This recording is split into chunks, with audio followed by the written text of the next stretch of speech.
అమ్మ నీ favourite hero అవ్వాలి. నా ఫేవరెట్ హీరోనా మహేష్ బాబు. అవునా? మరి నీకు మహేష్ బాబుతో మాట్లాడిపి వెళ్ళాయి. అబ్బా నీకు అంత సీన్ ఉందా? ఉంది, కానీ 20 రూపాయలు ఖర్చు అయితే. అబ్బా మహేష్ బాబు మాట్లాడతాడంటే 20 ఏంద్రా, 200 అయినా ఖర్చు పెడతా. సరిపోదాం పో మరి. ఎటు?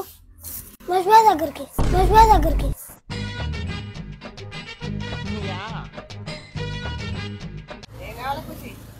ఒక మజా ఉన్న ఒక చిప్చి. 10. ఏం చూస్తున్నా? పైసలు కొట్టు. 20 రూపాయలు మీకు ఫోన్ పే ద్వారా వచ్చాయి. Thank you boss. చూసినావా అమ్మ, మహేష్ బాబు నీకు థ్యాంక్ యూ చెప్పిండు. చూసినావా అమ్మ, మహేష్ బాబు నీకు థ్యాంక్ యూ చెప్పిండు. పోదాం పైగా.